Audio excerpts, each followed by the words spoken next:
Xiao Yan duduk bersila di kehampaan, diam-diam menyerap esensi bintang yang dilepaskan oleh prajurit hampa yang telah dimusnahkan. Namun, kelimanya tidak terlalu efisien. Pada titik tertentu, Xiao Yan dengan tegas bergerak, melepaskan kobaran api pemusnahan yang dahsyat. Dia menunjukkan kekuatan tempur yang menakjubkan, seketika memusnahkan ribuan prajurit hampa.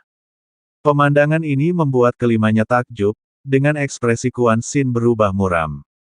Prajurit hampa ini seperti boneka, tanpa jiwa, namun mengenakan baju besi yang kuat.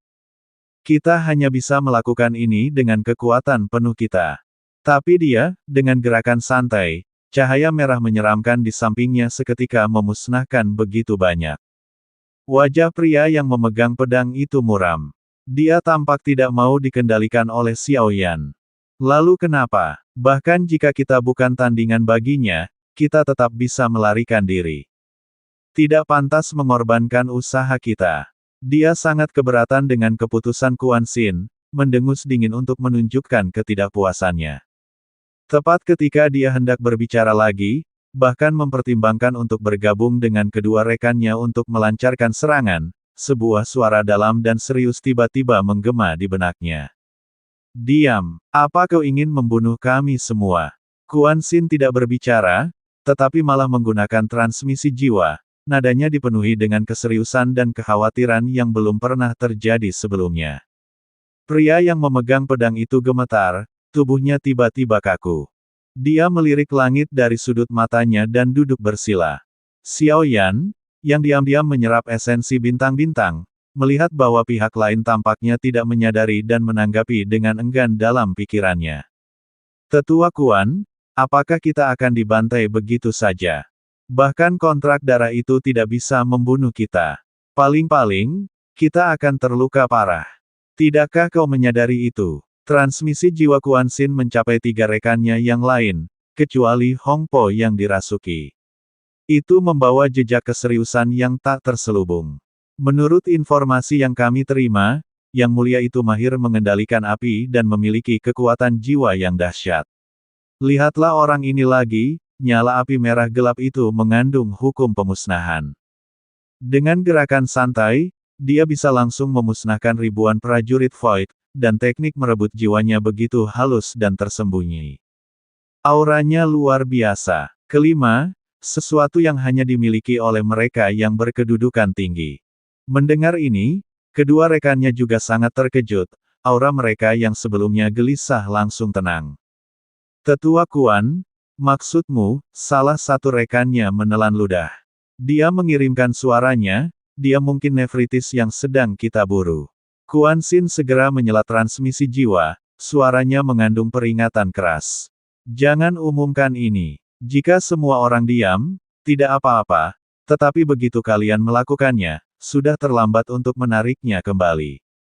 Bahkan jika kalian tahu, berpura-puralah tidak tahu. Pria yang memegang pedang itu sedikit mengerutkan kening.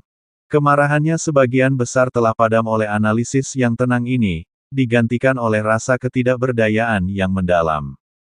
Dia menyaksikan para prajurit Taiksu berjatuhan seperti gandum yang dipanen. Setiap kilatan cahaya merah yang menyeramkan dari ledakan ratusan kabut darah mengungkapkan kekuatan tempur yang mengerikan yang bahkan beberapa kultivator tingkat 5 gabungan pun tidak dapat menahannya. Apa yang harus kita lakukan selanjutnya? Tanya pria pembawa pedang itu dalam hatinya, nadanya kurang impulsif dan lebih didorong oleh keinginan putus asa untuk bertahan hidup. Bagaimana kita bisa melarikan diri? Kita tidak bisa hanya mengikutinya sampai mati. Quan Xin, dengan tatapan tajam, berpura-pura melepaskan serangan dengan penuh semangat, menghancurkan para prajurit Taiksu, sambil secara bersamaan menjawab secara telepati, tunggu, kesempatannya bagus. Kilatan cahaya muncul di mata Quan Xin saat dia melanjutkan analisisnya, proyek perburuan dewa telah membawa banyak tokoh kuat ke sini. Sejauh yang saya tahu, ada banyak tokoh kuat yang telah disinggung oleh Yang Mulia. Mereka akan datang mencari kita. Quan Xin berhenti sejenak, nadanya menjadi sangat percaya diri. Saat dia dikepung dan tidak mampu membela diri, itulah kesempatan kita untuk melarikan diri. Sekarang kita tidak hanya harus patuh, tetapi juga menunjukkan ketekunan untuk sepenuhnya menghilangkan kecurigaannya. Pria yang memegang pedang itu terdiam sejenak, lalu akhirnya mengucapkan satu kata berat dalam hatinya, baiklah. Tetua Kuan, aku akan mendengarkanmu.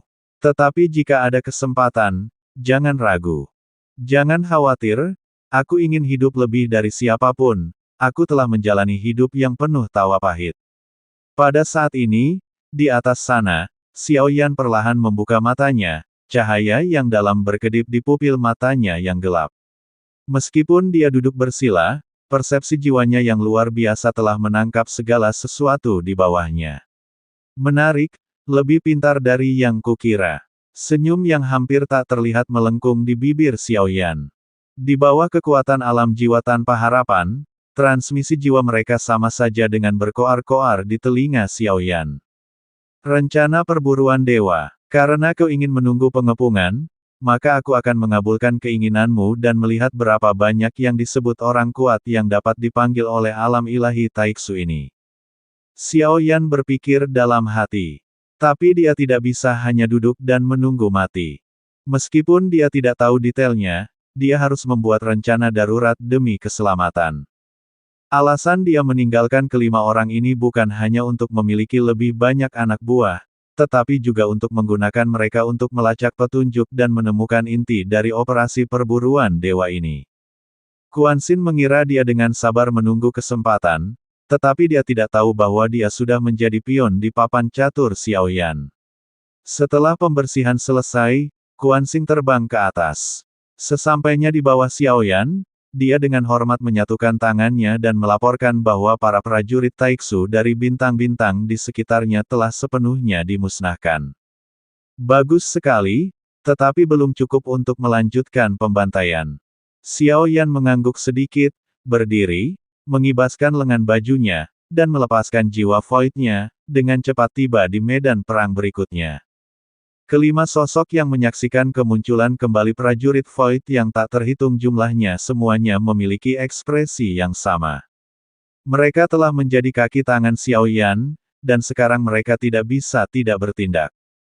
Xiao Yan, yang tadinya duduk bersila, menutup matanya. Beberapa saat kemudian, dia tiba-tiba membukanya dan menghilang. Sepertinya dia telah pergi. Pria yang memegang pedang itu, yang tidak menyadari kehadiran Xiao Yan, segera bersiap untuk pergi. Namun, tepat ketika dia memikirkan hal itu, Xiao Yan muncul di udara, dua sosok lagi muncul di belakangnya. Kita semua datang untuk operasi perburuan dewa, mari kita bentuk aliansi untuk saat ini. Xiao Yan tersenyum. Kedua orang di belakangnya menggenggam tangan mereka dengan hormat, jelas tidak menyadari ada yang salah. Namun, kelima orang baru itu memaksakan senyum mereka secara berlebihan. Kelompok itu telah bertambah dari 5 menjadi 7, 2 di tingkat kelima dan 5 di tingkat keempat, hasil yang bagus. Xiao Yan bergumam pada dirinya sendiri. Kemudian dia duduk bersila di udara, terus menyerap esensi bintang-bintang. Setelah upaya yang tak terhitung jumlahnya untuk menghancurkan bintang, Xiao Yan merasakan kemajuan dalam tubuh fisiknya. 9 tanda bintang berkedip di antara alisnya. Pada saat berikutnya, darah dan ki fisiknya meledak, menjadi beberapa kali lebih kuat dari sebelumnya. Tubuh fisiknya kembali ke alam leluhur, tetapi tanpa ragu-ragu, Xiao Yan menghancurkan hambatan di antara alisnya saat dia berhasil menembusnya. Namun, pada saat yang sama dia menghancurkannya, sensasi aneh menghampirinya. Dia mengangkat tangannya untuk menyentuh kepalanya dan menemukan bahwa lingkaran yang hilang, mahkota dewa tertinggi, sebuah relik dari klan ilahi, telah muncul kembali di kepalanya.